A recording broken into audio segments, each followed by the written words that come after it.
Charles Stark. Rich, can I move the mic? Yeah.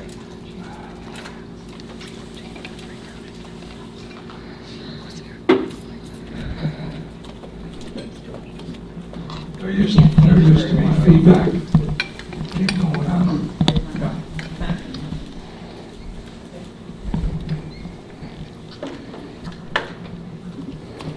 I'm not trying to be Stevie Wonder tonight, but unfortunately, in the last 2 years, macular degeneration has robbed me of my ability to read newspapers or write anything down. So I hope I don't come off as a 73-year-old senior geezer. Spoke to the board tonight. I hope I can keep my thoughts where I want them. This past, my name is Charles Stark. I had the pleasure of working 43 years for Lincoln Way District 210 as the choral director,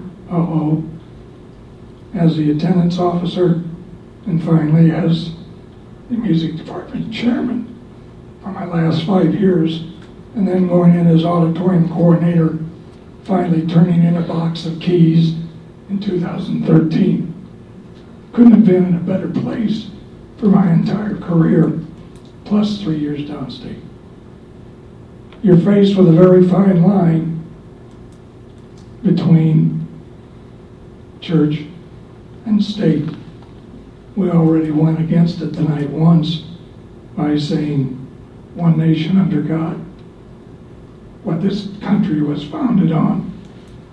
I'm the guy that caused this way back in 1970 when I had the first Madrigal dinner and founded the Madrigal Singers.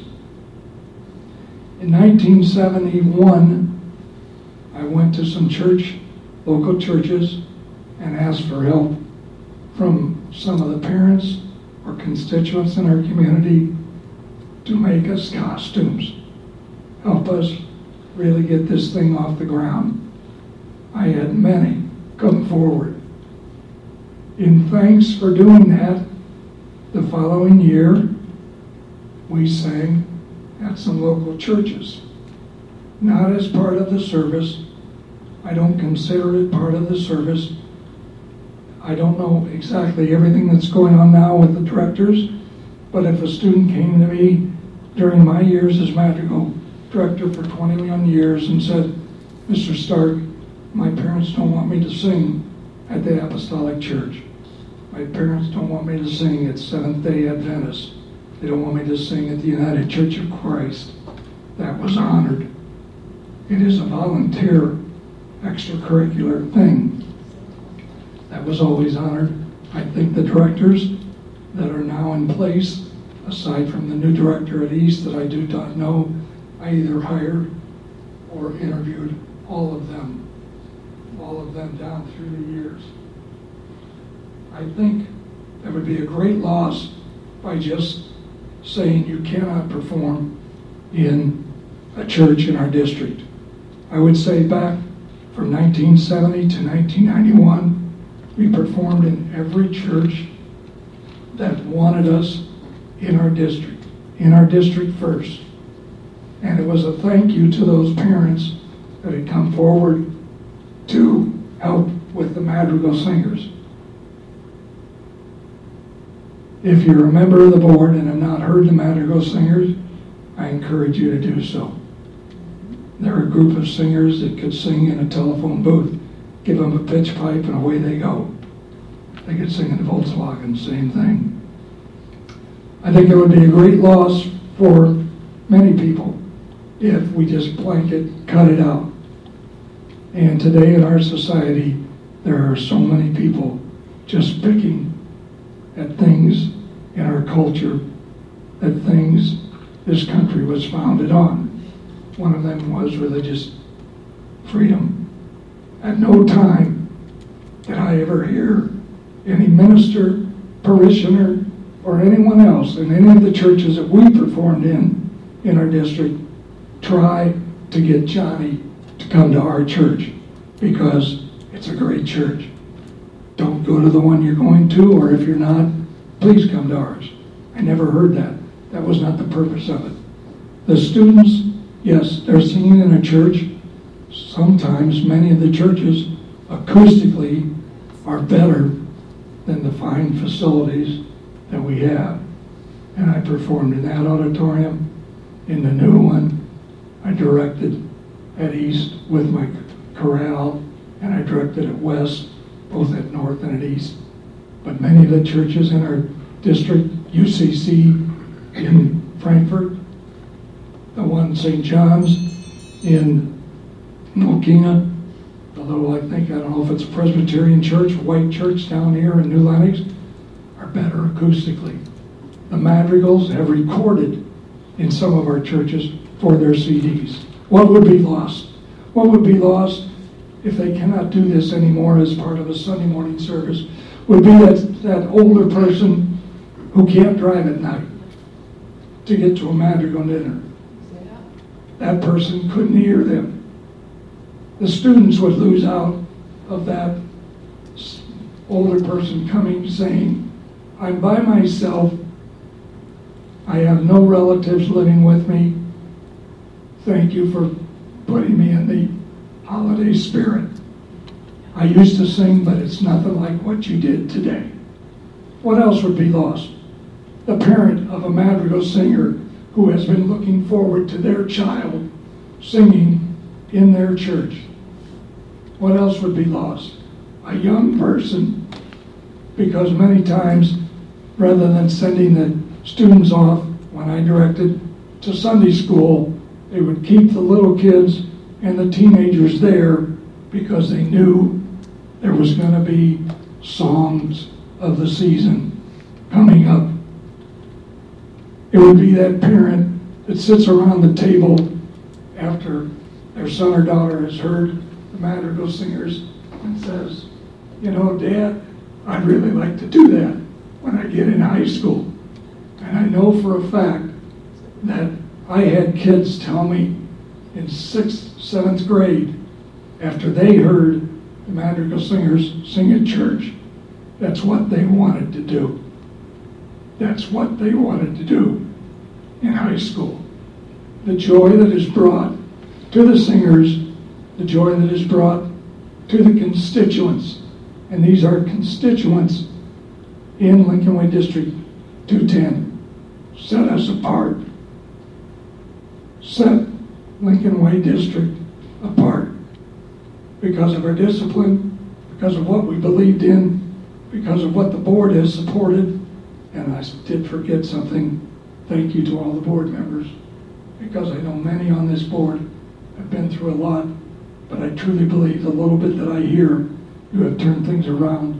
So I'm out of whack here. There's a 73-year-old coming in.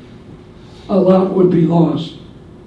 At no time were the singers ever a part of the hymns, the doxology, the sermon, the homily, the offertory, the benediction. It was a program of holiday music where the students came in.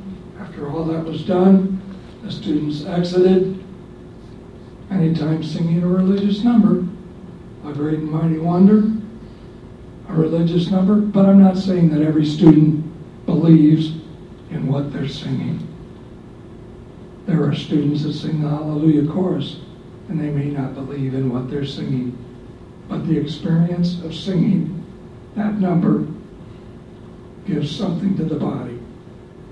So if the board has not had the opportunity to discuss this, I humbly ask that since it appears to be litigation by someone outside of our district, and ma'am, thank you for your comments. Thank you. I seriously and humbly ask you to consider the decision, and I think Scott was trying to do the right thing, because years ago, I believe, Scott, I sat in your office and we read through a script that had gone too far to the religious side, and they had to correct that at least. And I agreed with that. It never was, the Madrigal dinners were never set up as a religious experience. As a religious experience. No Madrigal singer was ever required to sing in church. But when that madrigal group can go into a place like St. John's and hear that ring come back from the acoustics in that room and see the expression on the faces of those people in the congregation and hear the comments afterwards, it's something special for them. And I see singers that have long passed, and literally there have been tens of hundreds and probably thousands of parents that have seen fit to support the madrigal dinners, the madrigal singers. 3 dinners in a 95 square mile area is unheard of. And to get tickets on a Saturday night to some of the dinners, it's tougher than it used to be to get a bear ticket. What else is lost? Some in our community cannot afford to take a family of 5 or 6 to a madrigal dinner. Starting out in 1970 at $2.50 a ticket for dinner in the cafeteria, it would now cost them $150 just because of our economy and the way it's grown. So I think a lot is lost. You have a tough decision. A former Lincoln Way District Superintendent Lee Rosenquist and I used to kid about the Silent Night in 1980 because there were court cases as to whether Silent Night could be sung or it could not be sung. And it wasn't decided, I believe, that it could be sung. That fine line is very difficult, and it is crossed not intentionally. And there was no intentional reason. I didn't take them to the churches intentionally to cross that line.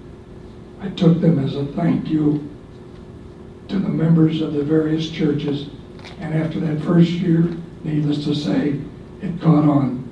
There were times when we'd sing an 8 o'clock service and a 12 o'clock mass. We'd sing in the evening service. There were times when the madrigal singers went out without me and I didn't know it. They kept it quiet because maybe we couldn't get to their church, but there was going to be a special service or a special get-together, a potluck for the singers to come in. And they would go and sing because they didn't need me. They didn't need me at all. So it's a tough decision that Dr. Tingley had to make. I hope that if the board did not have an opportunity to discuss this, that they would discuss it. And as Lee Rosenquist and I often talk about, and I had lunch with him the day that he died in our cafeteria, he said, well, it starts tonight. I said, yeah. And his daughter was in madrigals at that time. My time is done. I ask you to reconsider, at least discuss. If there are options, then that could be done. If not, I say, bring it on. Let the madrigal singers sing in churches. Bring it on. Amen. Sing your voices fade. The candlelight burns dim. My farewell wish I give to you in the words of Tiny Tim. God bless us, everyone.